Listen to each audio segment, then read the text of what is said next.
ये बेटा, ये आपका धरती पुत्र जब जयपुर में नौकरी लगने के मन से जयपुर में गया और जयपुर में ग्रामीण क्षेत्र से आने वाले किसानों के बच्चों ने जब ये तय किया कि इसको राजनीति में लाना चाहिए, तो वो मुझे छात्र राजनीति में लेके आ गए। और मैं आपको कहना चाहता हूं दोस्तों, कुछ लोग केवल भाषण देते हैं, कुछ लोग जो सफेद पुतले होते हैं उनकी तरह होते हैं। सफेद पुतला ऊपर से बहुत अच्छा लगता है, लेकिन सफेद पुतले को जानकर उसके अंदर कितना कहर होता है, अंदर से कितना पाप उसके अंदर होता है, जो आप सफेद पुतले को जानते हो। लेकिन नरेश मीणा जो बोलता है, जो नरेश मीणा बाहर से दिखता है, वो नरेश मीणा दिल के अंदर से भी उतना ही ऐसा ही है जैसा नरेश मीणा बोलता है। जैसे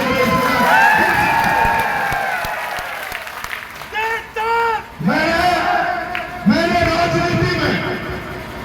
राजनीति में किसी को आदर्श माना, किसी को सबसे ज्यादा पूछता था, तो उन लोगों को पूछता था, उन लोगों को मानता था जो किसान राजनीति की जो पार्टियों में है, लेकिन पार्टियों में भी जिन्होंने किसान का झंडा ऊंचा किया, किसान का झंडा ऊंचा किया, उन नेताओं को मैंने फॉलो किया और उन नेताओं से सीखा कि अगर किसानों का भला करना है, किसानों को आगे बढ़ाना है, तो किसानों के बच्चों को राजनीति में लाना होगा, किसानों के बच्चों में सरकारी नौकरियों के ऊंचे से ऊंचे पदों पर ले जाना होगा।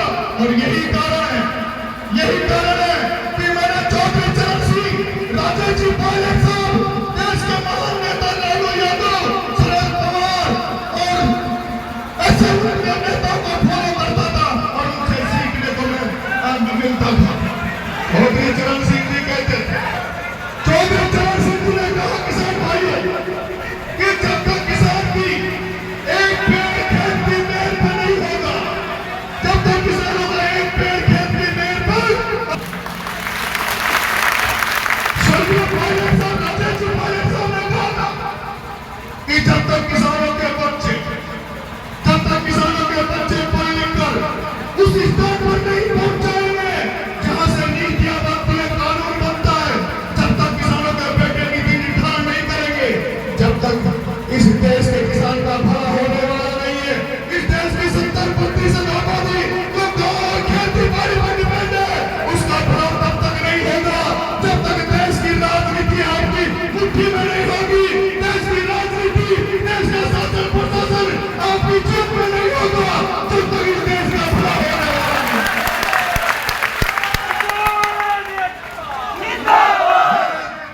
मैंने छात्र राजनीति की, लेकिन मैंने चौधरी चरण सिंह जी और उस राजेश पायलट जी के सपनों को राजस्थान विश्वविद्यालय में पूरा किया। जब आपके बेटे की राजस्थान की सबसे बड़ी विश्वविद्यालय में दुकान चलने लगी, तो मैंने उस राजस्थान विश्वविद्यालय में ये तय कर दिया था कि अब राजस्थान विश्वविद्यालय में छात्र राजनीति में और शासन पदों में वही वर्कर बैठेंगे जो किसान परिवारों से आएंगे और किसानों के बच्चे होंगे। क्योंकि मुझे पता था कि राजस्थान विश्वविद्यालय के जो शासन के अध्यक्ष बनते हैं, जो नेता बनते हैं, वो एक ही राजस्थान के बड़े नेता बनते हैं और जो इस राजस्थान की तकदीर और तस्वीर को बदलते हैं। आपने नाम सुना होगा, राजस्थान की राजनीति में जितने भी बड़े नेता बैठे हैं, वो सब राजस्थान विश्वविद्यालय की छात्र राजनीति से निकल कर निकले। और मैं भी ये सपना देखता था कि अगर मेरा कुछ बस चला तो मैं चाहता था कि राजस्थान विश्वविद्यालय जो सबसे बड़ा विश्वविद्यालय है, उसमें भी मेरे छात्र भाइयों का कब्जा होना चाहिए, किसान परिवारों के बच्चों का कब्जा होना चाहिए। और आपके बेटे ने वो कर दिखाया। प्रमोद चौधरी ने जाट की लड़की को परिवार विश्वविद्यालय से निर्दलीय अध्यक्ष बनाकर एक किसान की बेटी का पर्चा पूरे राजस्थान में। और उसके बाद आपने देखा होगा प्रमोद चौधरी, मनीष यादव, भवानी यादव, अंकित दयाल और राजेश मीणा, वो दो दलित विजय वर्मा, अरे भाई जाकर विनोद जाकर। और आप देख रहे हो 2010 के बाद राजस्थान विश्वविद्यालय की राजनीति में अगर कोई बन रहे हैं तो केवल किसानों के बेटे बन रहे हैं, किसान अच्छे बन रहे हैं और मैं उम्मीद करता हूँ कि वो एक दिन राजस्थान की विधानसभा में भी जब पहुंचेंगे तो आपकी आवाज को राजस्थान विधानसभा में भी पहुंचाने का काम करेंगे।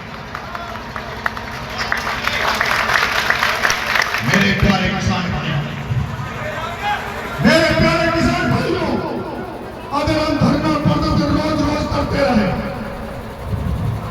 अगर हम हमारी जिंदगी का सारा समय केवल तहसीलदार या एसडीएम के चक्कर काटने में निकाल देंगे तो फिर हम संपन्न कैसे होंगे, हम मालदार कैसे होंगे? क्योंकि हमें बहुत कम समय तो अपने खेतों से खेती बाड़ी से मिलता है। अगर हम खेती बाड़ी भी करें, अरे नहीं मेरे किसान भाइयों, नहीं मेरे किसान के बेटों, आप खेती बाड़ी करके नहीं बने हो, आप खेती बाड़ी भी करो, लेकिन खेती बाड़ी के साथ साथ इन मंडियों में कब्जा करो, व्यापारी बनो, मार्केटों में दुकानें खोलो, ट्रैक्टर की एजेंसी खोलो, पेट्रोल पंप खोलो, ये जो थर्मल पावर प्लांट बने, इन पे कब्जा करो मेरे किसान भाइयों। जब तक आप इसलिए मैं आपसे कहना चाहता हूँ, हम आपसे निवेदन करना चाहता हूँ कि केवल धरना प्रदर्शन के लिए हम नहीं बने। अरे आप अपने लोगों में से कुछ लोगों को ऐसा बनाओ, कुछ लोगों को ऐसा बनाओ जो आपको धरना प्रदर्शन की चीज नहीं पड़े। जब आपका व्यक्ति, आपका किसान का बेटा जब बड़े होने में चला जाए और कलेक्टर से कह दे, एसपी से कह दे, एसडीएम से कह दे, तहसीलदार से कह दे कि ये मेरे किसान भाई है, इनकी समस्या है, इसको सीरियसली सुन लेना, नहीं तो कलेक्टर तुझे तेरी औकात दिखा देंगे, एसपी तुझे तेरी औकात दिखा देंगे। आपने देखा नहीं, आपने देखा नहीं, क्या रहा, क्या रहा? आपके बेटे ने 2 आंदोलन इस धरती की धरती में किया, एक आंदोलन गौघाट में किया, तो यहाँ का पूरा पुलिस ने प्रशासन जो अब तक हाथ की लाइनों में लगे हुए किसानों में लाठियां मार रहा था, वो पुलिस प्रशासन को खाकी नहीं थी। आपके बेटे ने जब गौघाट की धरती पर आंदोलन किया तो 5 किलोमीटर दूर थी खाकी वर्दी नजर नहीं आई। और आपका बेटा, आपका बेटा, आपका बेटा, आपका बेटा, आपका खून जब 12 की सड़कों में उतरा तो भी आपने नजारा देखा हो। पहली बार था जब कलेक्टर एसपी आपके बेटे के किसान के ट्रैक्टर पे खड़े होकर किसानों की मांग को पूरा कर रहे थे, किसानों की मांग को मान रहे थे।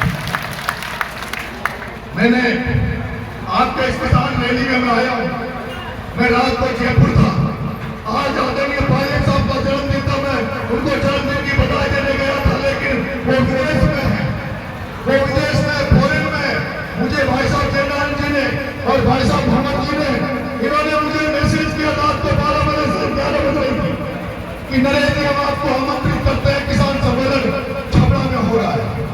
मैंने तुरंत सहमति दी और मैं रात को 12 बजे जयपुर से रवाना होकर 12 में मेरे भाई के घर सुबह 5 बजे आकर सोया और उसके बाद आपके बीच में आया हूँ। मैंने किसी सिंगल व्यक्ति को फोन नहीं किया कि आप इसमें आना, लेकिन जैसे मैंने फेसबुक में पोस्ट डाली, हजारों किसान आप यहाँ इकट्ठे हुए आए। ये लड़ाई केवल नरेश की नहीं है, ये जो चिंगारी छोटा छोटा बड़ों में लगाइए, ये जो चिंगारी भड़काइए, इसमें अगर मैं सबसे ज्यादा किसी का आभारी हूँ, सबसे ज्यादा धन्यवाद देना चाहता हूँ तो भाई धर्मा ठाकुर को देना चाहता हूँ।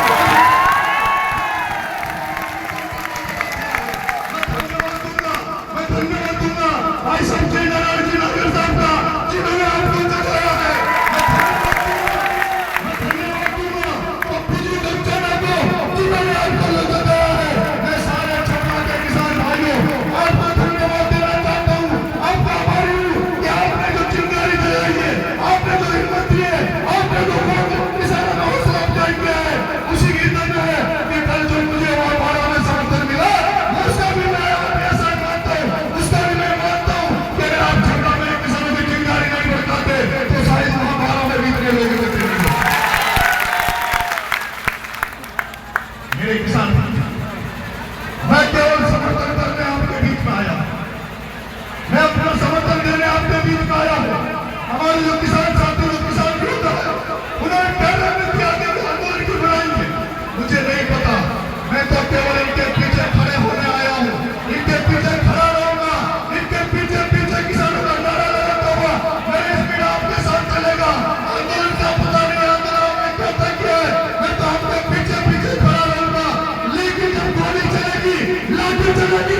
इंशाल्लाह इसके लिए सबसे आगे रहेगा।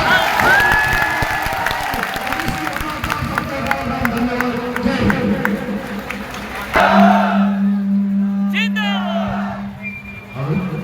दीन बंधु जी भाई साहब वो यहाँ को किया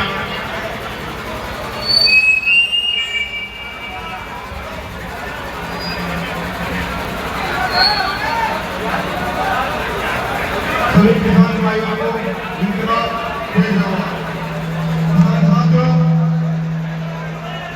किसानों की समस्याओं का यदि समाधान करना है तो किसान के पेटों को विधानसभा में कौन करेगा? समस्याओं का समाधान नहीं होगा। मैं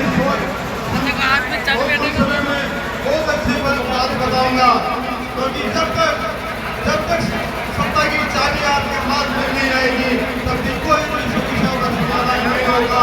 हमको मानने वाला नहीं बन के रहना, हमको देने वाला बन के रहना है। साथियों, जो करके हमारे पूर्वजों से हुई थी वो आपको हम नहीं करना है, क्योंकि हमारे पूर्वजों ने उन लोगों को वोट करके नेता बनाया, विधानसभा में भेजा, तो किसानों का खून चूसने का काम सामने में बैठे बैठे करते थे। हमारे किसान भाइयों का इतना अपमान कभी नहीं हुआ जो इन सरकारों ने किया है। यदि किसानों की समस्या का समाधान निकलेगा तो किसानों की समस्या का समाधान लोकतंत्र के मंदिर से नहीं निकलेगा, नहीं तो किसी भी सूरत में नहीं निकलेगा। मैं आपको आपकी बात कहना चाहता हूँ कि वोट हमारा राजनीतिक नहीं करना चाहिए।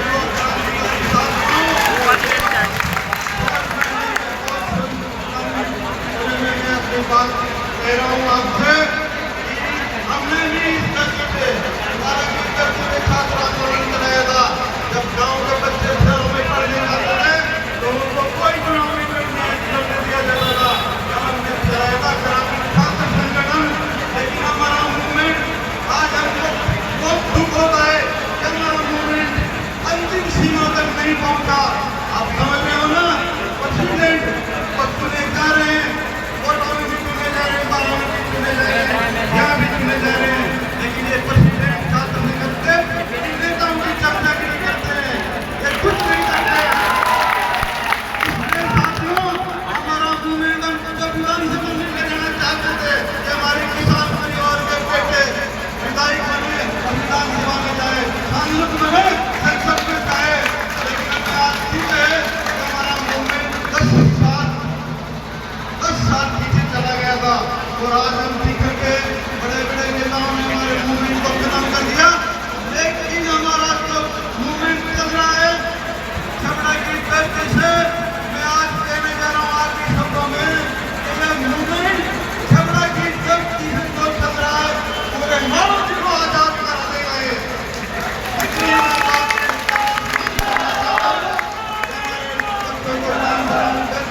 किसानों के बेटों सब समस्याओं का समाधान हो जाएगा।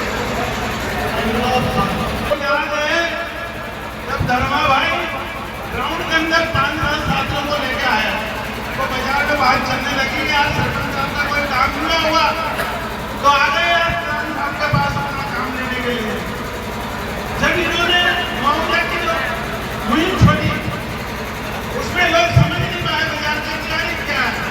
हो सकता और सरपंचों की तरह कमीशन का काम इकट्ठा हो गया तो इनको बाजार में बातचीत करती रहती, ये तरफ नहीं आएगा, क्योंकि इनका मकसद दूसरा और इनका और अपना मुआवजा दिलाने के लिए जो काम किया है। घर घर धर्मा भाई का नाम अगर आता है तो संघर्ष के नाम से आता है। ये तो छोटे से फटाके थे, लेकिन बड़ा मैं समझ रहा आप मेरी बात, बड़ा बम अटरू की तरफ से आया और आके तो उसने विस्फोट करा तो गांव किसानों की इतनी भीड़ देखते बाजार के बड़े बड़े नेताओं के पैरों के नीचे से जमीन खिसक गई और वो देखने लगे, अरे मेरे भाइयों इनका क्रोध क्या है? अरे इनको कोई प्राण दिलाना हो तो बता दो। अरे इनको यही पता नहीं है कि ये किसान के लिए लड़ने आए हैं और इन्होंने अपना जीवन का अधिकतर काम किसान के लिए किया है। मैं भी छोटा सा किसान हूँ, लेकिन जैसे बड़ा में एंट्री हुआ छोटा